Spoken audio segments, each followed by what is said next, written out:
is setting? Setting is the place in which your story is set. That's the most basic definition.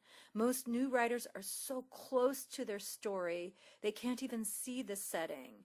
And when I mean see the setting, I don't mean see the living room or the house or the street where the story takes place. I mean see everything from the big picture down to the most telling details. So let's start with where your story is set on the planet. Imagine you're a Japanese writer, and imagine you're writing a short story about the death of your sister. And in the short story, you go to the funeral. In Japan, most funerals are Shinto funerals, so I don't know about you, but I've never been to a Shinto funeral. So as an American reader, halfway around the globe, if I read this story, unless I get some of the setting, I'm not going to understand at all the cultural context going on in the story.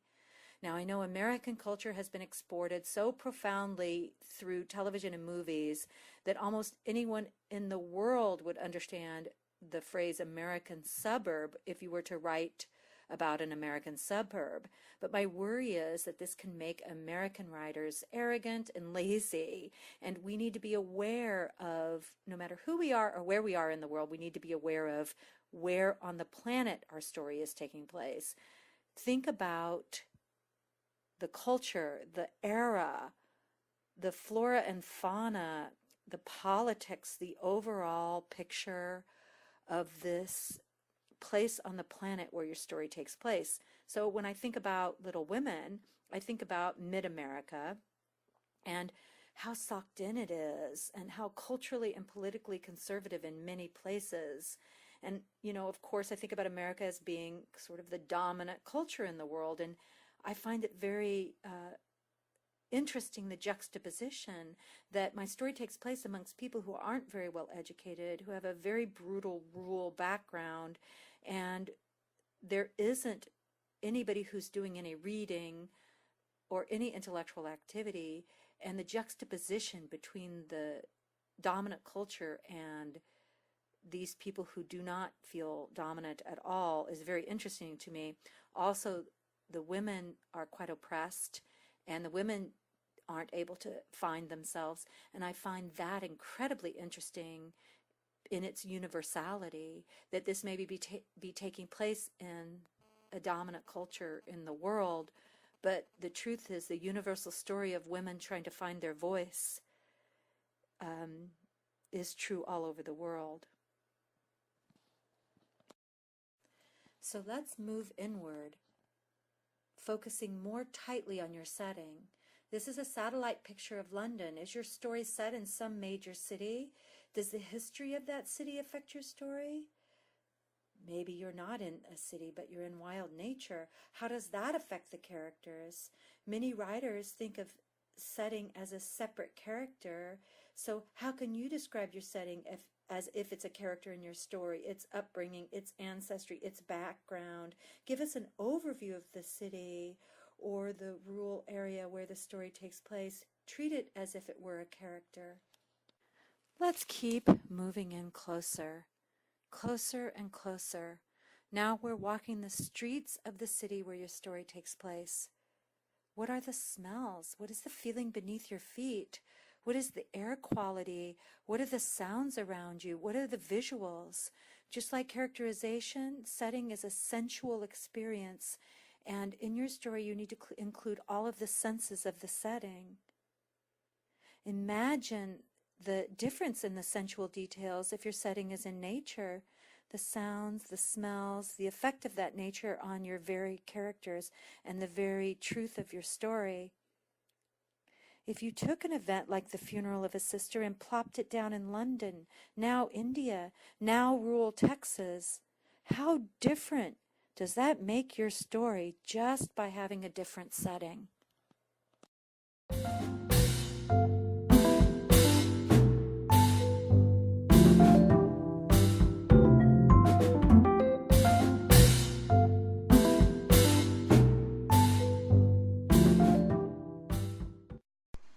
Keep moving in closer with me as we explore setting.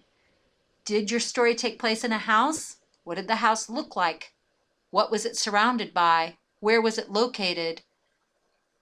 Perhaps your story took place in a more old world setting. What was that like? What were the buildings like? What was the exterior like? What were the grounds like? How did that affect your story? Perhaps your story did not take place in a building at all. Perhaps it took place in a bus or a moving car. Could you imagine how that might affect your setting? Your setting is actually moving with you. Imagine the smells and the sounds of being in a moving setting. So we keep honing in on the setting, and we are in a living room. Did your story take place in a living room? Look how important living rooms are. The power of the Brady Bunch living room lives in the psyches of many. But perhaps it took place in the kitchen, in the bedroom. Perhaps it didn't take place inside at all. Perhaps it was outside in the rain. Or maybe it wasn't anywhere near your house that your story took place. Perhaps it was at school or on a playground. No matter what, just imagine how different these settings are to each other. How profoundly the difference in setting might affect your story.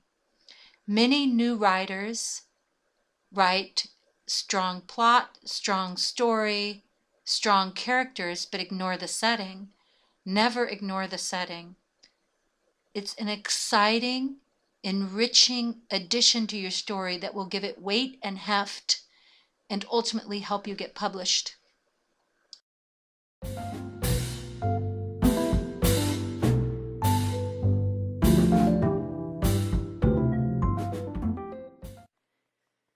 And still, we're not finished with setting. Writers spend so much time indoors that we can spend days forgetting what season it is. What does winter have to do with your story? Are your characters cold? Are they trapped inside? How is your story affected by the cold? Spring is about rebirth. Could that energy of new growth be brought into the story? It's so hot you can barely breathe. The tar is boiling on the street. The weather itself is your story. The colors of autumn, how the colors portend a death. Could that be part of your story? Is your story set during a holiday? Christmas, Hanukkah, Chinese New Year, Ramadan. Holidays make for interesting settings. Even in speaking this to you, I realize Little Women is set during Christmas, and there would have been a tree decorated to the nines in the setting of my story, and it would have smelled up the living room with an evergreen smell, and that I need to add that to my setting. So are there any holiday rituals or objects that you can add to your story? And finally, one of the most important things, don't forget the weather. As many of us know from reading literature all of our lives, weather is used as metaphor in many pieces of literature, and storms can darken the mood of the story, or a bright sunny day could lighten the mood of the story. Think about the weather in your story and include it.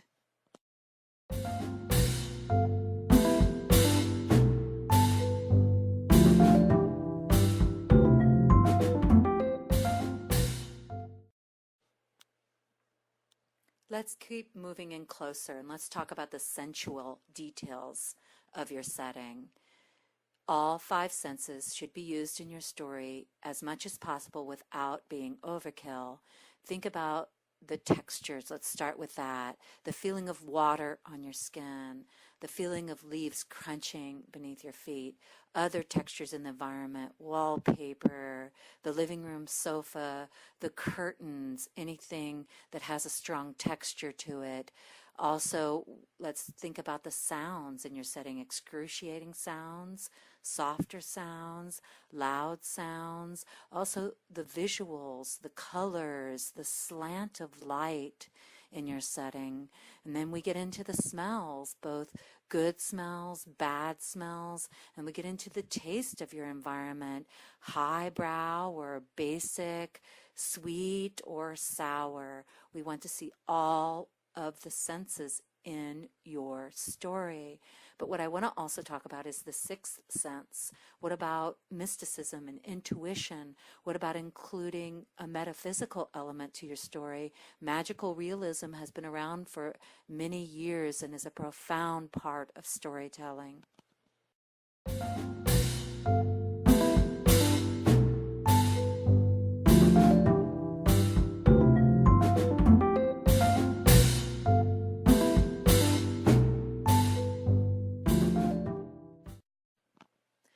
And so finally, we get to the assignment for week 4. I call this the National Geographic exercise. I've taught it to hundreds, if not thousands of people. And basically, we're going to pretend you're a National Geographic photographer, and you've been sent on assignment to photograph the setting where your story takes place. So I'm going to use the example of my Little Women story as we go through this. On a separate sheet of paper, write about the setting of your story by beginning far away. Pretend you're above the scene and describe the house and grounds. And I use the word house and grounds, but of course it just depends on the scene and setting of your particular story. So for me, it would be, I always imagine myself on a hill overlooking the house and the other houses around it and the forest, and we had a great big garden as well as pens for livestock. And so I would start on the sheet of paper describing it sort of from above to get an overview picture of the setting of my story. Now I'm going to move in closer to the front of the house.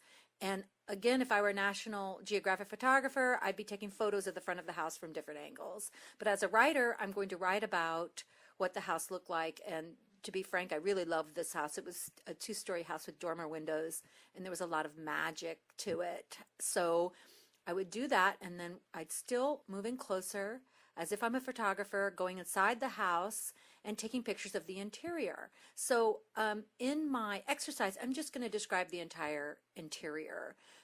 In my story, when I decide to integrate this information, it would be the living room where the story actually took place. And I'm still getting closer. I'm going into the room where my story takes place. I'm describing it. I'm still getting closer. I'm going to describe the objects in the setting, the sofa, a side table. And in this case, for me, I'm going to add the Christmas tree. We always had spectacular Christmas trees and super cheap, cheesy ornaments. So I will describe those as well. So go ahead, get out a separate sheet of paper and do what I call the Nat Geo exercise. Start from far away. Keep moving in closer as if you're taking pictures, closer and closer until you end up in the final place where the setting takes place. And the reason you're doing this is starting to look at how to write setting in a different way. You will not necessarily integrate all the information, but I want you to start perceiving setting as bigger than just the moment of your story. Okay, do the exercise now. Thank you.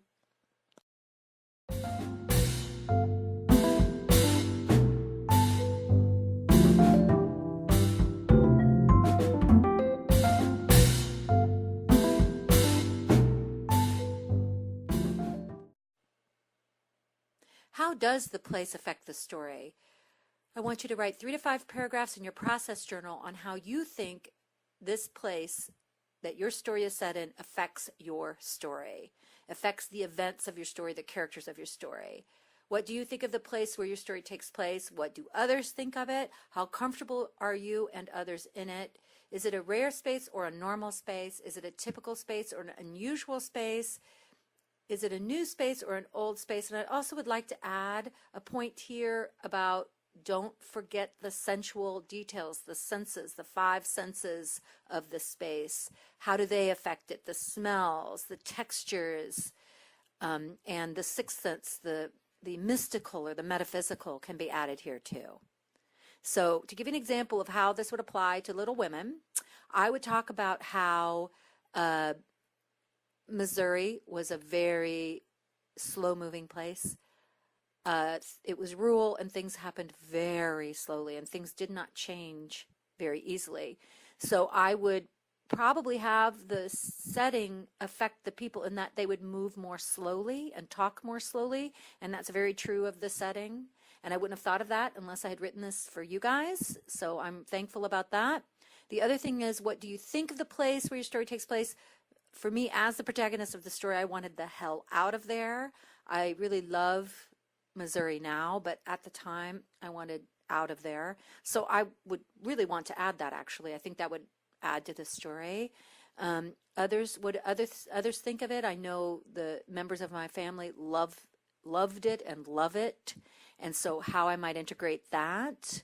And go ahead and just answer these questions in your process journal before you start to integrate this into your story. And after you're finished with this and the Nat Geo exercise, please do go back into your story and integrate setting where you feel it's appropriate. You may overdo the setting, but that's okay. In this first stages of writing, it's better to overdo than underdo. And finally, of course, don't forget the weather. Add the weather. What's going on with the weather during your story? Okay, thank you, and best of luck this week with integrating setting into your story. And please, of course, go to the Facebook forum and share your setting with us. That will be very exciting to see photos and get descriptions of the setting of your piece. Thank you.